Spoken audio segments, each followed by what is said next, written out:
오늘은 요한일서 3장 19절에서 24절 말씀으로 진리에 속한 줄을 무엇으로 알까? 라는 제목으로 하나님 말씀을 나누겠습니다. 요한일서 3장 19절에서 24절 말씀이고요. 제목은 진리에 속한 줄을 무엇으로 알까?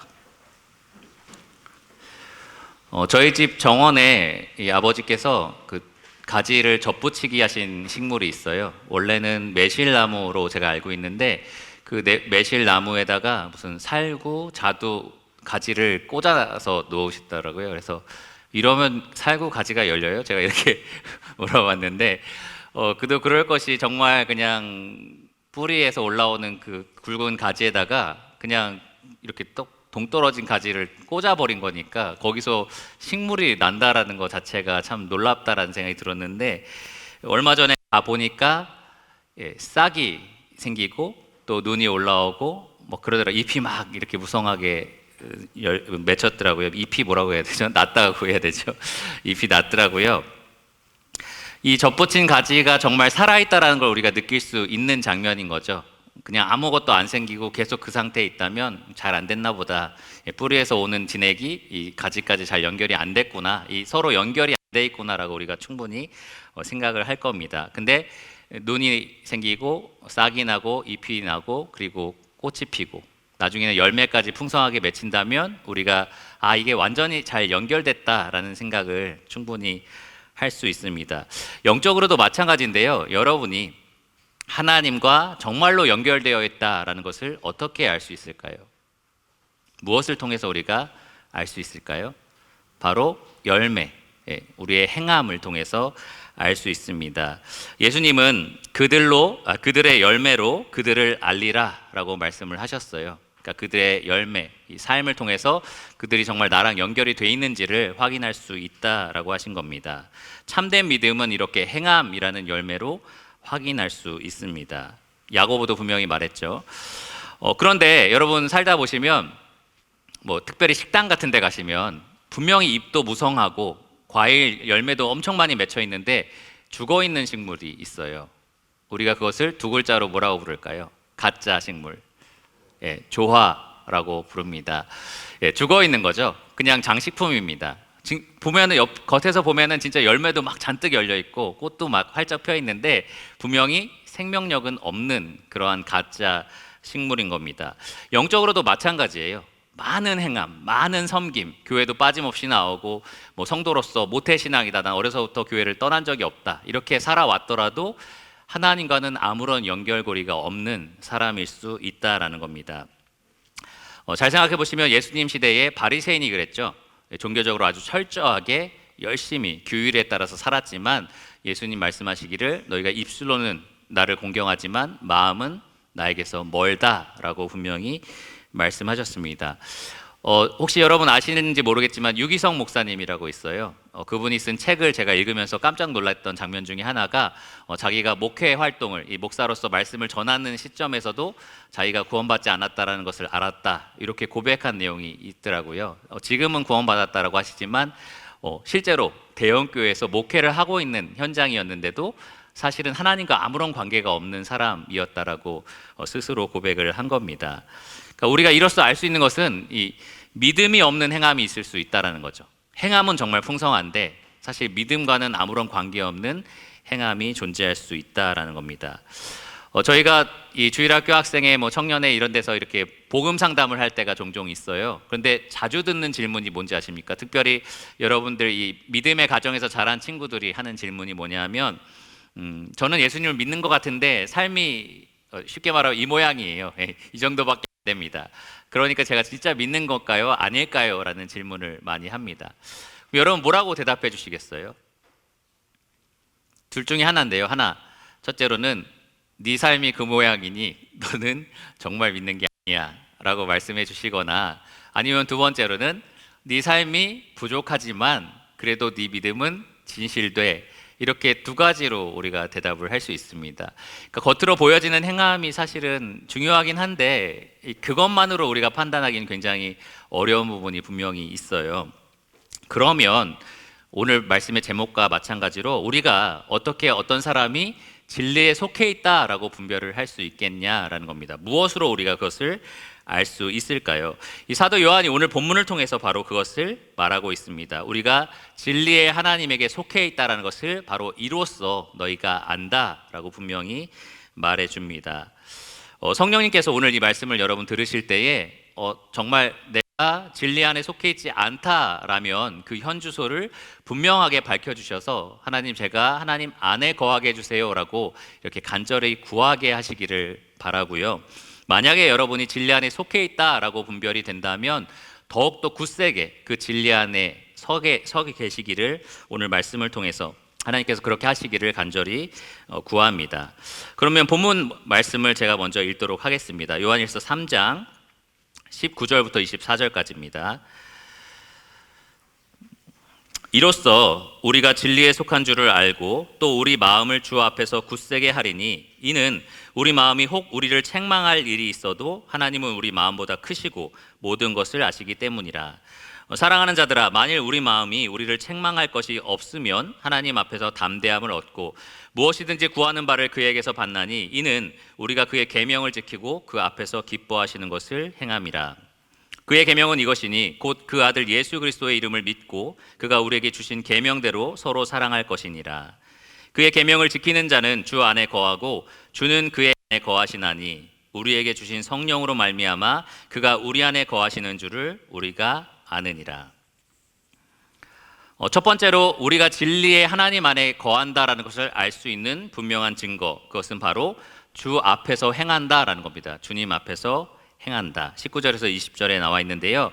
사도 요한은 오늘 본문을 시작할 때부터 바로 이렇게 말을 합니다. 이로써 우리가 진리에 속한 줄을 알고 또 이로써 우리 마음을 주 앞에서 굳세게 한다. 여기서 말한 이로써가 뭘까요? 이로써 바로 요한이 앞에서 말한 내용입니다. 특별히 18절 바로 위에 있는 구절을 보시면 뭐라고 명령하고 있죠? 행함과 진실함으로 성도를 사랑하라 라고 말합니다. 바로 그러한 사랑의 행위를 통해서 우리가 진리 안에 속한 줄 안다라고 말을 한 거고요. 더 거슬러 올라가면 10절에도 그 행함이 나와 있는데 바로 죄와 치열하게 싸우는 것, 다른 말로는 의를 행하는 것을 말합니다. 바로 그러한 행함으로 우리가 진리 안에 속한 줄을 안다라고 말을 하는 겁니다.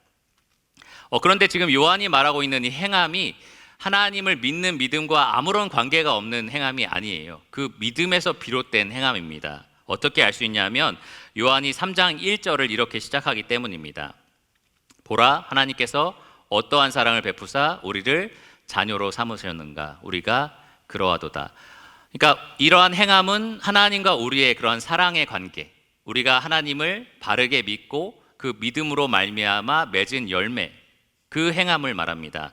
믿음과 연결된 행함인 거죠. 믿음과 동떨어진 행함이 아니라 믿음 때문에 생긴 행함입니다.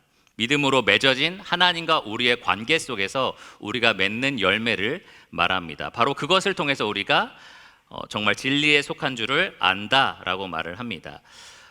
특별히 안다라는 이 표현은 미래형이에요. 알게 될 것이다 라는 표현인데 나중에 너희가 알 거야 라는 표현이기보다는 일반적인 원리를 말합니다. 이것이 항상 일반적으로 합당하다라는 거죠. 너희들의 행위가 너희들의 믿음을 드러낼 것이다 라고 분명하게 말을 하는 거고요. 또 이어서는 이로써 우리 마음을 굳세게 한다라고 말을 했습니다.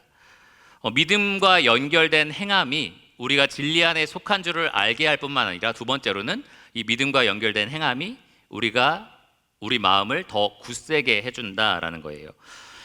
우리 마음을 굳세게 해준다라는 말은 무슨 의미일까요? 여러분, 마음이 굳세진다라는 걸 느껴본 적 있어요? 지금 나 마음이 굳세졌어, 이렇게 느끼신 적이 있으십니까?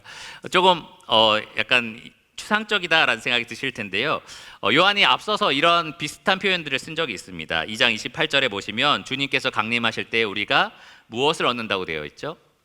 담대함을 얻는다라고 되어 있어요. 우리 마음이 굳건해진다는 거죠. 하나님과 우리의 관계에 대해서 확실하게 우리가 믿고 있기 때문에 그분이 오셔도 나는 담대함을 가지고 그분을 만날 수 있다라는 겁니다.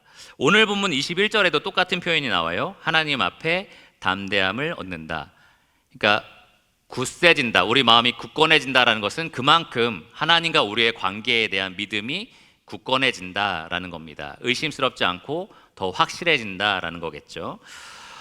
바로 믿음과 연결된 행함이 우리가 주님 안에 속한다라는 것을 보여주는 증거고요. 또 점점 더 그 확신을 갖게 해주는 증거가 된다라는 겁니다. 믿음에 따른 행함이 많아질수록 우리는 주님 안에 속한다라는 것을 더 분명하게 알 수 있고요. 더욱더 담대한 믿음과 확신을 가질 수 있다라는 거죠.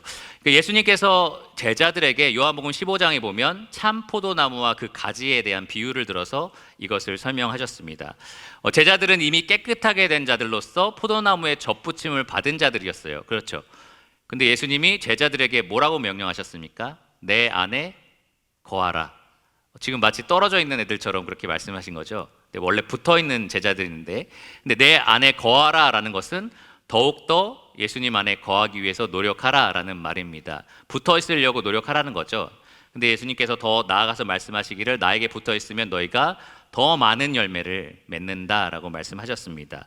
열매를 많이 맺으면 맺을수록 우리가 확신할 수 있는 게 있겠죠. 나는 지금 확실히 하나님에게 붙어 있구나, 나는 지금 예수님 안에 거하고 있구나라고 담대하게 확신할 수 있는 겁니다.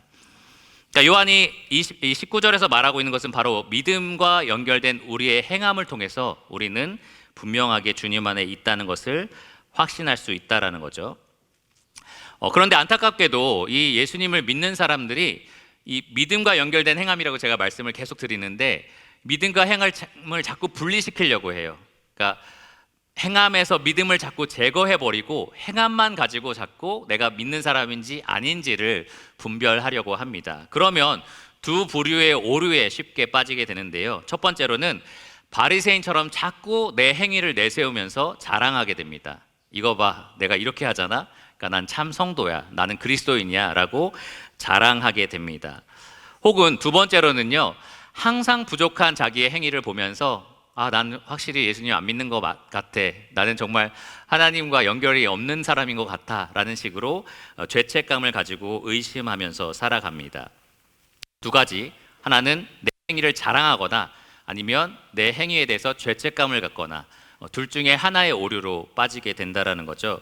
여러분 혹시 자라면서 이 구원에 대해서 생각해 보면서 이러한 두 가지 오류로 빠져본 적이 분명히 있으실 겁니다. 그렇죠? 저도 항상 그랬거든요. 초등학교 5학년 때 구원받고 나서 난 이 정도밖에 못 사는데 안 믿는 거 아니야? 라고 생각할 때도 있었고, 또 어떨 때는 내가 교회에서 이렇게 봉사하는데 난 정말 믿는 사람이야, 이렇게 자만한 적도 분명히 있었습니다. 그렇게 안 된다는 거죠.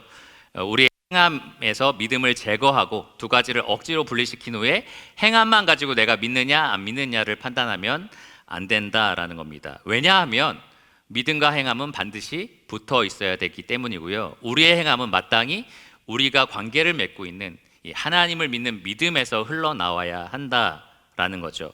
그래서 20절에 사도 요한이 우리가 믿는 대상이 누구인지를 상기시켜 줍니다. 너희가 지금 누구 앞에서 행하는지 봐라. 너희가 믿는 그분이 누구신지를 잘 생각해 봐라 라고 얘기합니다. 20절 보시면 이는 하나님은 우리 마음보다 크시고 모든 것을 아시기 때문이라. 이 하나님이 누구신지를 우리가 제대로 알면 앞서 말한 그 두 가지 오류에서 우리가 벗어날 수 있습니다. 만약에 여러분들이 자기의 행함을 자만하고 자랑하는 분이라면 이 요한이 말한 20절 이걸 보세요. 하나님은 모든 것을 아신다. 그러니까 나의 행위를 자랑하기에는 하나님이 어떤 분이라고요?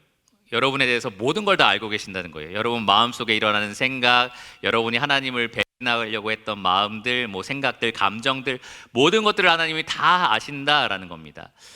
저는 가끔 내가 지금 여기서 죽으면 하나님을 보게 될 텐데 정말 나의 모든 것을 꿰뚫어 보시는 눈을 가지신 그분과 내가 눈을 마주치면 내가 무슨 말을 할 수 있을까라는 생각이 들 때가 있어요. 뭘 속일 수가 없잖아요. 하나님, 제가 좀 열심히 살아보려고 했는데 다 아시잖아요. 제가 얼마나 힘든지 아시잖아요. 이렇게 말할 수도 없고, 그러니까 하나님은 정말 모든 걸 아시기 때문에 제가 그 어떤 핑계나 변명도 될 수 없다는 걸 여러분 다 아실 겁니다. 뿐만 아니라 하나님 앞에서 내가 뭔가 많이 한 것처럼 막 이렇게 부풀리고 자랑하고 싶어도 하나님이 이미 다 아시기 때문에 그럴 수가 없습니다. 그러니까 사실 사도 바울과 마틴 루터라는 사람은 이 성경에도 바울이 기록하기를 율법의 의로는 자기가 흠이 없다라고 말할 정도로 철저하게 율법을 지켰던 사람들이에요. 그런데도 하나님 앞에서 자기들이 섰을 때는 내가 죽은 자 같다, 내가 정말 하나님 앞에서 설 수 없는 자다라는 이야기를 합니다. 우리가 하나님이 우리의 모든 것을 아신다라는 것을 진짜로 믿는다면 우리는 선지자 이사야처럼 화로다 나여 망하게 되었도다 이렇게 말할 수밖에 없을 겁니다. 혹은 베드로처럼 주여 나를 떠나소서 나는 죄인으로소이다. 우리가 그렇게 말할 수밖에 없어요. 하나님이 우리 모든 것을 아시는 또 거룩하신 분이시기 때문입니다. 반대로 여러분이 항상 여러분의 행위 때문에 주눅 들어 있고 죄책감을 가지고 살고 양심의 책망을 받아서 정말 의심하면서 살아간다면 요한이 말한 20절을 이런 각도로 한번 바라보시기 바랍니다. 하나님은 우리 마음보다 크시고 그리고 우리의 모든 것을 다 알고 계시지 않느냐. 무슨 말이냐면 그걸 다 아시는 하나님께서 너희를 자녀로 삼아주신 것이 아니냐. 여러분의 양심보다 더 예리하게 여러분의 모든 잘잘못을 알고 계시는 그분께서 그럼에도 불구하고 자기 아들을 내어주셔서 여러분들을 자녀로 삼아주시는 그러한 사랑을 베풀어 주신 게 아니냐라는 거죠. 그러니까 그분 앞에서 우리가 의기소침하고 주눅들고 죄책감에 빠져서 살아갈 필요가 없다라는 겁니다. 여러분, 그러한 정죄하는 마음, 그런 마음의 양심의 가책이 들 때마다 20절의 이 요한의 표현에 따르면 우리 마음이 혹 우리를 책망할 일이 있어도 여러분이 꼭 기억하셔야 될 것은 사도 바울이 말한 것처럼 누가 능히 우리를 고발하리요. 의롭다 하신 이는 누구시라고요? 하나님이시니 모든 것을 알고 계시고 여러분의 양심보다 더 크신 그러한 판단력을 가지고 여러분을 판단하시는 하나님께서 여러분을 의롭다라고 하셨다라는 거죠. 그러니까 여러분 스스로 정죄할 필요가 없습니다. 우리가 믿는 하나님은 거룩하실 뿐만 아니라 은혜가 풍성하신 하나님이십니다. 그러니까 그러한 하나님을 우리가 믿는다면, 그런 하나님을 믿는다면 우리가 행함만 가지고 그런 식으로 양쪽 오류에 빠질 필요가 없다라는 겁니다. 여러분 반드시 기억해야 될 것이 있어요. 행함 없는 믿음은 어떤 거라고 야고보가 말했습니까? 죽었다라고 말을 했죠. 그러면 믿음 없는 행함은 뭘까요? 믿음이 없는 행함, 그것 역시 죽은 것입니다. 행함이 없는 믿음도 문제가 있지만 믿음이 없이 행함만 가지고 생각하는 것도 문제가 있습니다. 우리의 행함은 마땅히 하나님을 아는 바른 지식, 그리고 그곳에 든 바른 믿음, 그 믿음에서 흘러나와야 됩니다. 믿음과 행함은 반드시 연결되어 있어야 합니다. 가령 여러분의 자녀들, 혹시 여러분 스스로도 이렇게 말할 때가 있을 거예요. 하나님은 은혜로 나를 자녀로 삼아주셨는데 그 은혜에 감사할 줄 모르고 이렇게 사는 내가 참 부끄럽고 의심스럽다, 이렇게 말하는 사람이 있고요. 또 반대로 이렇게 말하는 사람도 있습니다. 하나님이 나를 구원해 주셨다는 거 나 믿기는 하는데, 그런데 교회 나가는 것도 귀찮고 말씀도 지겹고 성경이 말한 대로 왜 살아야 되는지 잘 모르겠어요. 이렇게 말하는 두 부류의 사람이 있다라고 한번 생각해 보세요. 둘 다 현재 겉으로 보이는 행함에는 큰 차이가 없을 수도 있습니다. 특히 여러분 자녀들 보면 제가 초등학교 5학년 때 구원받았다고 했는데 그때 무슨 차이가 있겠어요, 그렇죠? 별 차이가 없어 보일 수도 있습니다. 그런데 아까 말한 그 두 고백에 분명한 차이가 있어요. 한 사람은 내가 하나님을 위해서 뭔가 하고 싶어요라는 마음이 있는 거고요. 또 다른 사람은 그게 맞다라고 항상 말을 들어왔는데 내 마음속에는 딱히 그렇게 살고 싶은 마음이 없어요라고 말을 하는 거죠. 그러니까 행함의 차이도 분명히 있지만 그것과 달리 분명히 두 사람이 하나님을 어떻게 생각하는지, 어떻게 믿고 있는지에 대한 분명한 차이가 있다라는 겁니다. 그러니까 우리는 행함보다는 더 예리하게 무엇을 생각했냐면 왜 그 사람이 그런 행함을 맺으려고 하는가, 그 이유를 더 깊이 생각해야 됩니다. 최근에 학생의 복음 집회 말씀에서 그걸 강조했죠. 무엇보다는 왜에 우리가 집중을 해야 합니다. 우리의 행함이 정말 거룩하시고 은혜로우신 아버지를 믿는 믿음에서 흘러나오는지 우리가 그 연결고리를 잘 찾아봐야 한다라는 거죠.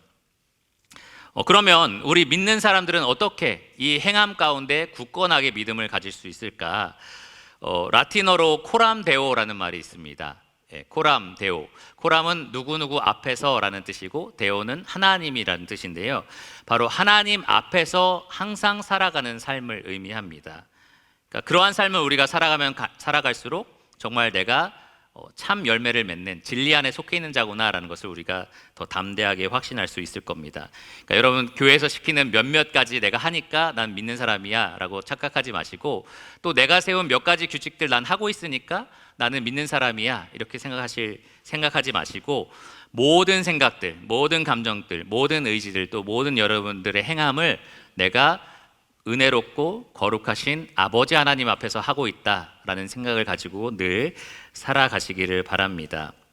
그러면 여러분들 정말 내가 아버지에게 속해 있는 자녀다라는 확신을 가지실 수 있을 거고요. 또 담대하게 그 확신 가운데 이 굳은 마음을 가지고, 굳센 마음을 가지고 살아가실 수 있을 겁니다.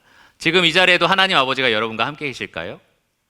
네, 그러한 마음을 가지고 여러분 생각하고 행동하고 말하고 그렇게 살아가시기를 바랍니다. 두 번째, 우리가 진리 안에 속한 줄을 무엇으로 아는가? 바로 주님 뜻대로 구한다라는 데 있습니다. 21절에서 22절까지의 말씀인데요, 우리가 주님 뜻대로 구하는지 아닌지를 통해서 우리가 주님 안에 속해 있는지를 알 수 있습니다. 20절과 21절이 굉장히 잘 연결되어 있는 구절입니다. 20절에서 말하는 하나님을 우리가 제대로 알고 믿었다면 21절과 같은 결과를 우리가 얻을 수 있습니다. 21절을 보시면 우리 마음이 우리를 책망할 것이 없다. 왜 그럴까요? 여러분 스스로 나는 깨끗해, 나는 책망할 것이 하나도 없는 사람이야 이렇게 말할 수 있는 사람 아무도 없겠죠. 그런데 왜 그렇게 말할 수 있느냐? 20절에 말하고 있는 하나님을 우리가 믿기 때문입니다. 하나님 모든 걸 아시고, 그리고 우리의 모든 것들을 우리 마음보다 훨씬 더 크셔서 우리 모든 것들을 용납하여 주시고 예수 그리스도로 인해서 우리를 자녀로 삼아 주셨기 때문입니다. 그러니까 하나님이 우리를 바라보실 때 그냥 우리 자신만 본다면 우리 마음에 왜 책망할 것이 없겠어요? 근데 예수님을 통해서 우리를 보시기 때문에 우리가 그 안에서 책망할 것들을 생각하지 않을 수 있습니다. 뿐만 아니라 우리가 책망할 것들이 생길 때마다 하나님이 약속하신 게 있어요. 우리가 자백하면 그는 의로우시고 미쁘시사 어떻게 된다고요?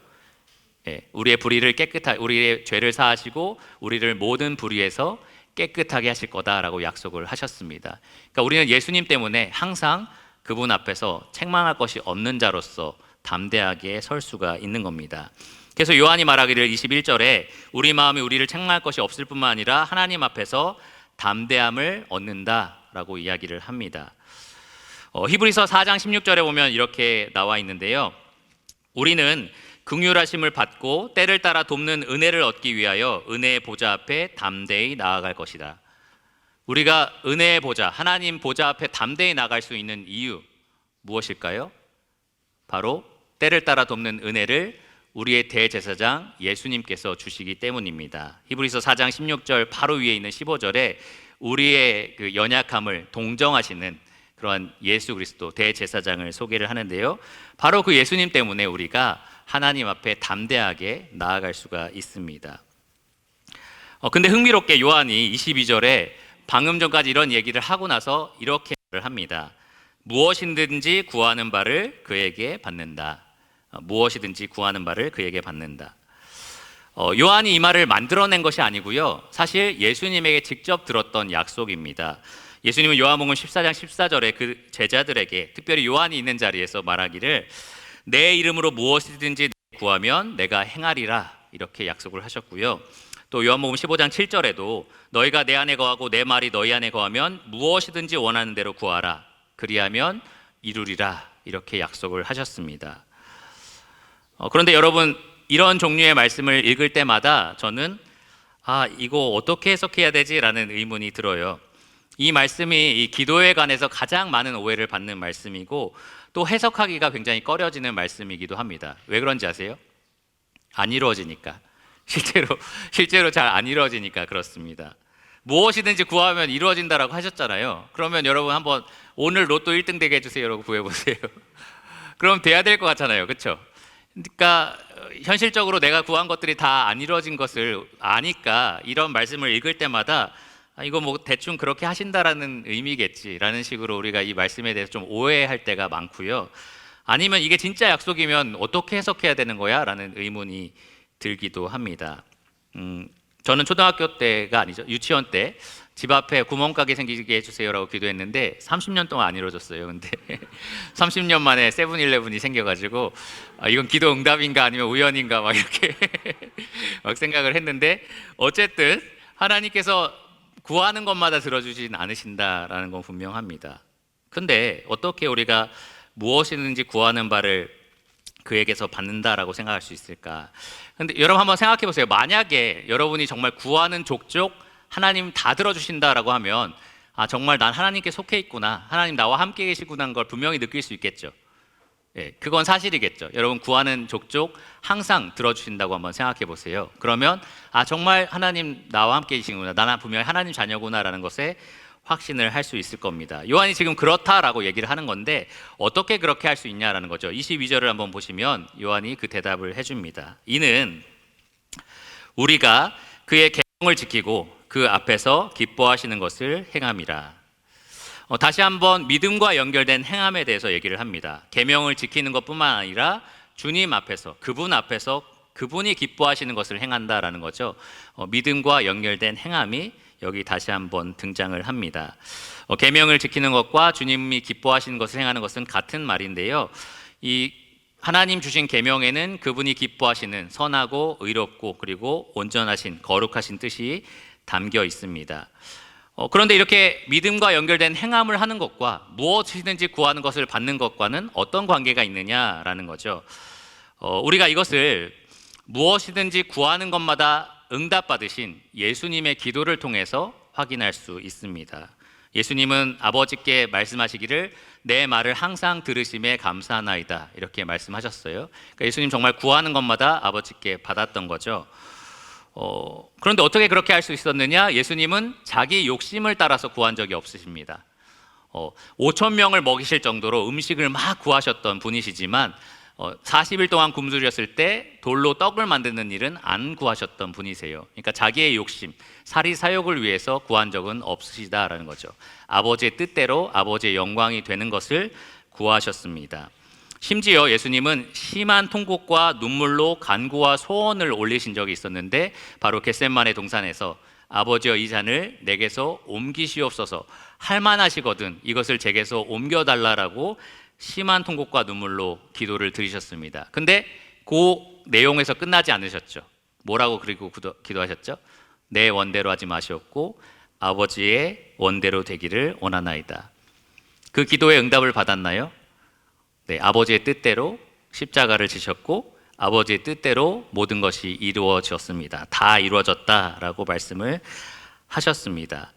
그렇기 때문에 정말 예수님처럼 우리가 기도한다면 우리는 요한이 말하는 것처럼 무엇이든지 구하는 것을 받을 수 있을 겁니다. 다른 말로 하면 우리가 그분의 계명을 기뻐하고 즐거워하는 만큼 우리가 하나님의 뜻이, 하나님의 계획이 이루어지는 것을 간절히 구하는 자들이라면 정말 그 구하는 모든 것을 받을 수 있을 겁니다. 왜냐하면 우리가 구하는 것들이 사리사욕을 위한 구함이 아니라 주님의 뜻, 주님이 기뻐하시는 것만 구하게 될 것이기 때문입니다. 자기 안에 거한 주님 말씀에 합당한 것들이 우리 삶에 이루어지게 해달라라고 우리가 구하게 될 겁니다. 그렇기 때문에 무엇이든지 우리가 구하는 것을 받는 거죠. 그러니까 아버지께 받는 모든 것이 사실은 내가 가장 기뻐하고 가장 원하는 것이었기 때문입니다. 이런 측면에서 여러분, 우리가 평소에 기도하지 않는다라는 것은 큰 문제가 있습니다. 왜냐하면 단지 나는 별로 구할 게 없어요, 나는 하나님께 별로 더 원하는 게 없어요 라는 수준의 문제가 아니라 내가 하나님의 뜻이나 하나님이 기뻐하시는 것이 이루어지기를 별로 원하지 않는다, 그런 것들에 별로 관심이 없다라는 뜻이기 때문입니다. 주님 뜻대로 구하는 것이 곧 우리가 주님 안에 속해 있다라는 분명한 증거입니다. 예수님께서 가르쳐 주신 기도를 여러분 잘 생각해 보세요. 먹는 것을 구하는 것, 마실 것을 구하는 것, 입는 것을 구하는 것에 대해서 예수님이 이건 이방인도 구한다라고 말씀을 하셨어요.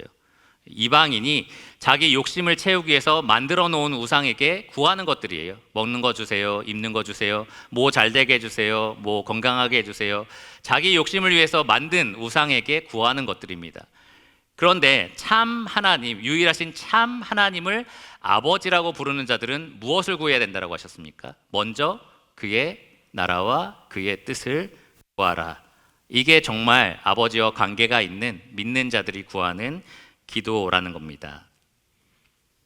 물론 우리는 정말 어린아이처럼 부모의 기쁨을 전혀 고려하지 않고 내가 원하는 것을 달라고 떼쓸 때가 분명히 있어요. 그렇죠?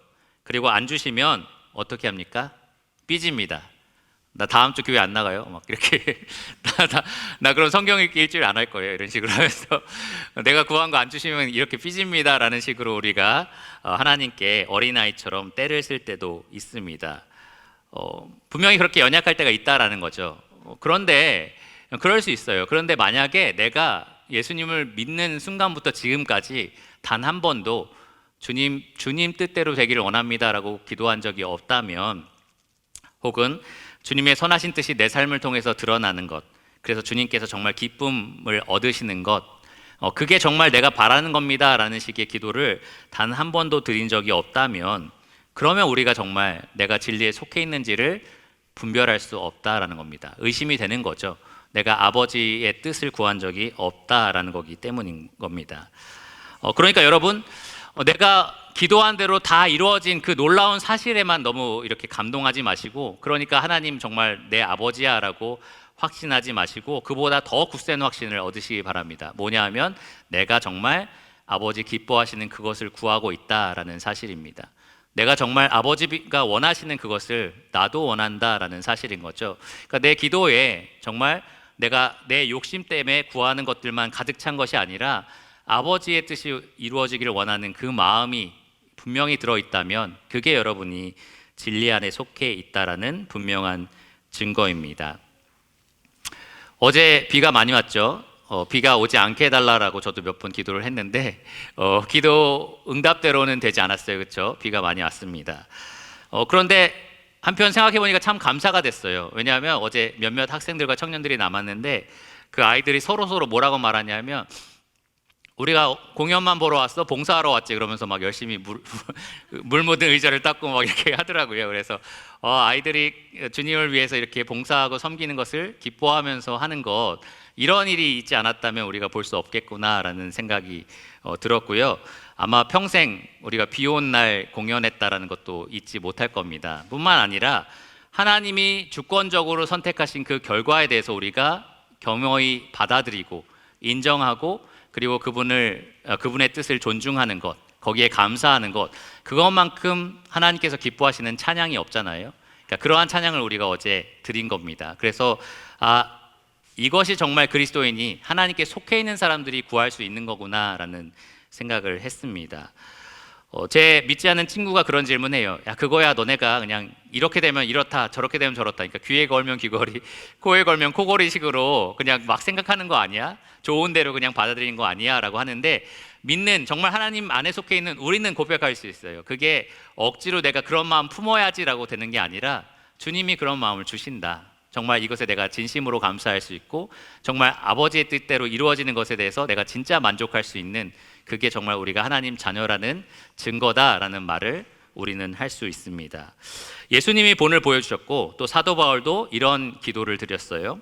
빌립보서 1장 20절과 21절을 보면, 나의 간절한 기대와 소망을 따라 아무 일에든지 부끄러워하지 아니하고 지금도 전과 같이 온전히 담대하여 살든지 죽든지 내 몸에서 그리스도가 존귀하게 되게 하려 하나니, 이는 내게 사는 것이 그리스도니 죽는 것도 유익함이라. 이것이 연약하지만 우리가 진심으로 가지고 있는 마음이잖아요. 어떻게든지 나를 통해서 주님이 존귀하게 되기를, 살든지 죽든지 주님께서 드러나기를, 그게 우리가 바라는 거고요. 또 그게 우리가 기도로 구하는 것입니다. 정말 주님께 속한 자들은 그러한 것들을 구합니다. 주님 뜻대로 구한다라는 거죠. 마지막 세 번째, 우리가 진리에 속하여 있는 줄을 무엇으로 아는가? 바로 성령으로 행함으로 압니다. 23절과 24절에 나와 있습니다. 23절에서 요한은 22절에 말한 그의 계명이 무엇인지를 이렇게 요약합니다. 그의 계명은 이것이니 곧 그 아들 예수 그리스도의 이름을 믿고 그가 우리에게 주신 계명대로 서로 사랑할 것이니라. 요한이 요약한 이 내용은 쉽게 말해서 앞에서 계속 강조해왔던 믿음과 연결된 행함이에요. 우리가 예수님을 믿고 그 믿음으로 말미암아 맺는 행함, 여기서 말한 행함은 바로 사랑입니다. 예수님께서 말씀하신 서로 사랑에 우리가 행함으로 열매를 맺는 것입니다. 예수님은 아버지의 뜻이 무엇이다 라는 것을 요한복음 6장 40절에 이렇게 말했어요. 내 아버지의 뜻은 아들을 보고 믿는 자마다 영생을 얻는 이것이니라. 그러니까 하나님 아버지의 뜻이 이건 거죠. 예수님의 이름을 믿는 것, 곧 예수님을 믿는 거고요. 정말 믿는 사람은 영생을 누리면서 그 안에서 열매를 맺습니다. 행함의 열매를 맺는데 바로 예수님 말씀에 순종하고, 예수님이 사랑하라라고 말씀하셨으니까 사랑하는 순종과 사랑의 열매를 맺습니다. 이처럼 믿음과 행함은 아주 단단하게 연결되어 있습니다. 그런데 이런 믿음과 연결된 행함이라는 게 우리 안에서 흘러나오는 힘으로 맺는 것이 아니다라는 거죠. 24절을 보면 그의 계명을 지키는 자는 주 안에 거하고 주는 그의 안에 거하시나니 우리에게 주신 성령으로 말미암아 그가 우리 안에 거하시는 줄을 우리가 아느니라.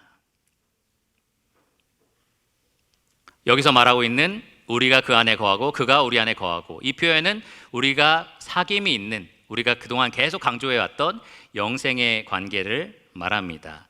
바로 그러한 삼위일체와 함께 동행하는 관계를 통해서 우리가 이러한 열매를 맺는다라는 거죠.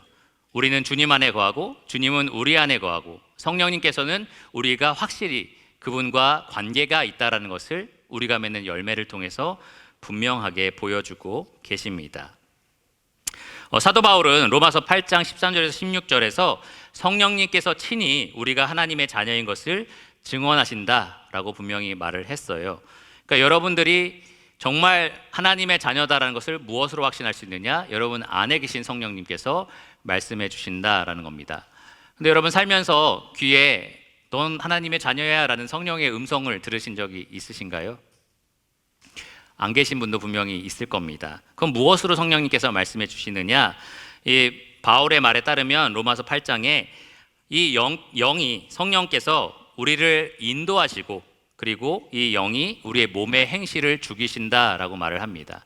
다른 말로 하면 우리가 죄와 치열하게 싸우는 것, 혹은 의를 행하는 것, 성도를 사랑하는 것, 그 모든 것이 성령님께서 우리 안에서 소원을 주시고 우리를 인도하시고 또 열매를 맺게 하시는 능력으로 우리 안에서 분명하게 드러나는 증거다라는 겁니다.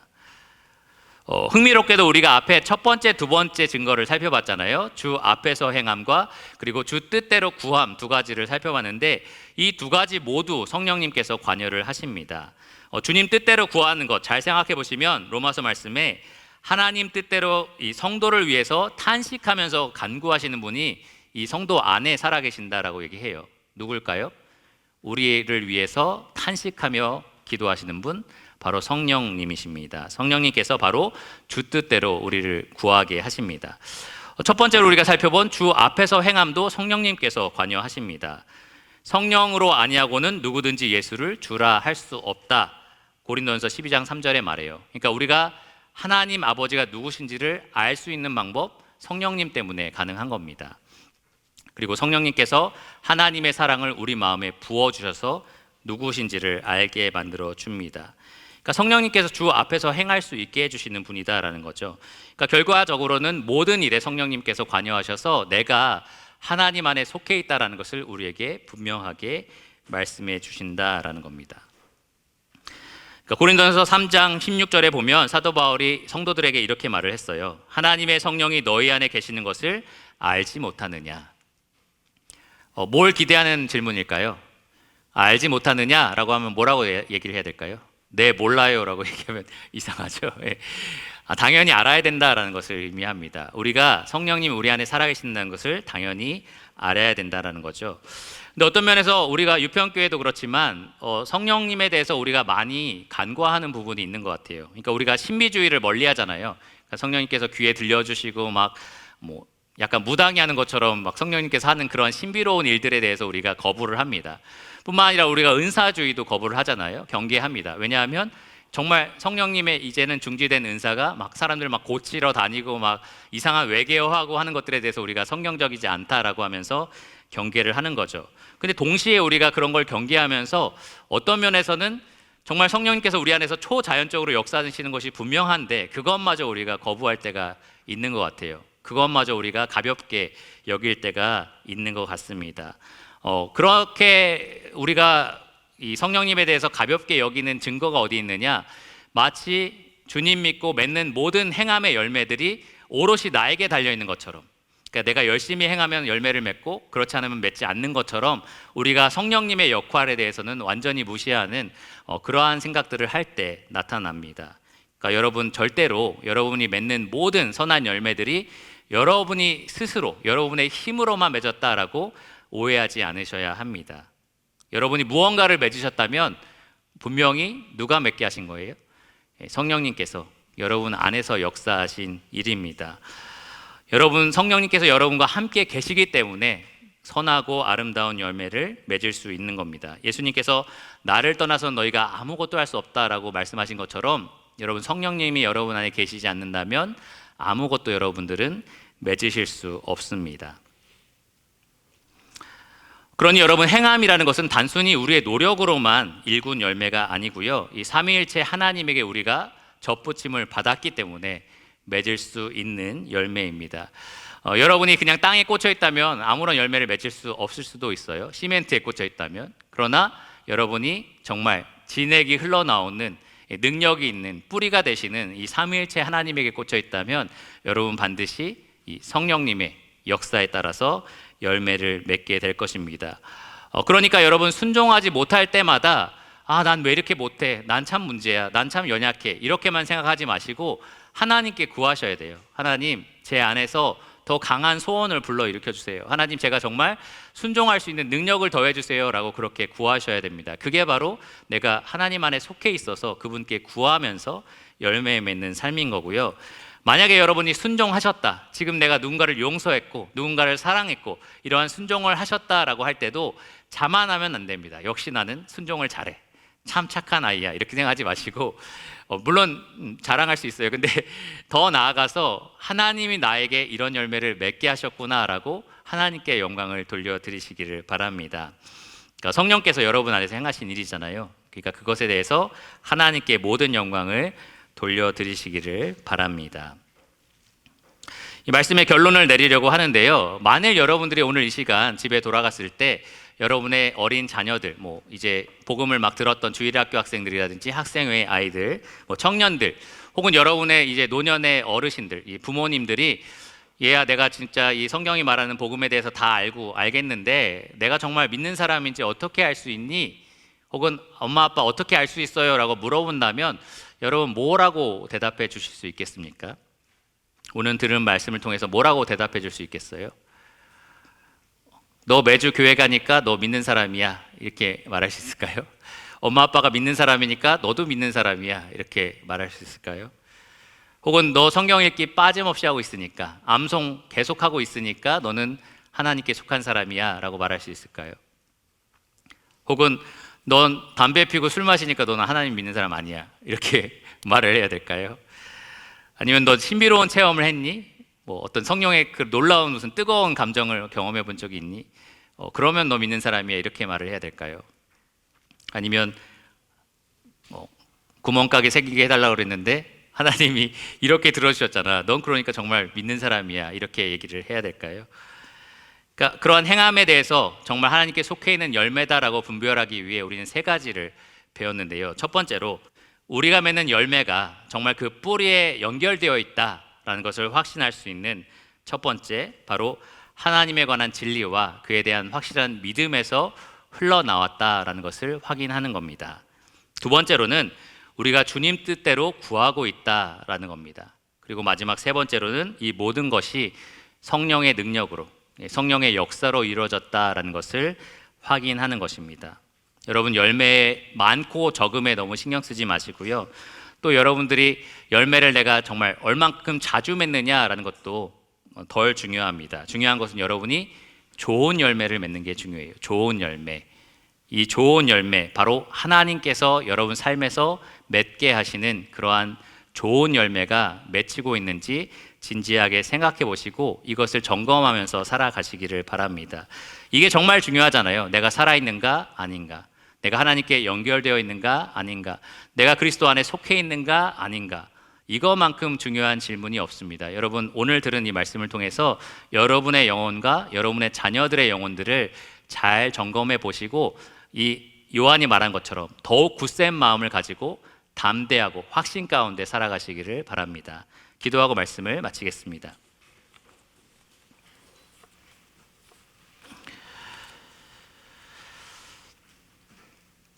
하나님 감사합니다.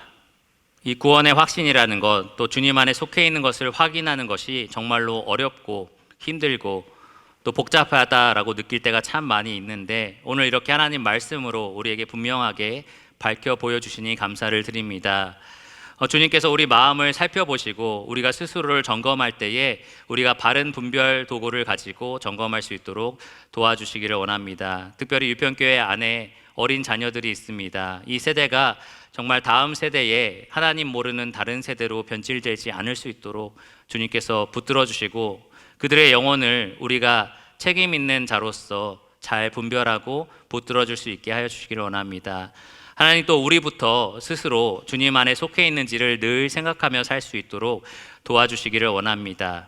우리가 주님으로부터 흘러나온 이러한 아름다운 열매를 맺음으로써 더욱 굳센 마음을 가지고 주님 오심을 기다리면서 살아갈 수 있게 하여 주시기를 원합니다. 그리하여서 유평교회 그 어떤 성도도 정말 불안과 의심을 가지고 살아가지 않게 하여 주시고 확신을 가지고 주님 기다리며 기쁨으로 살아갈 수 있도록 도와주시기를 원합니다. 모든 것을 예수 그리스도 이름으로 감사하며 기도드렸습니다. 아멘.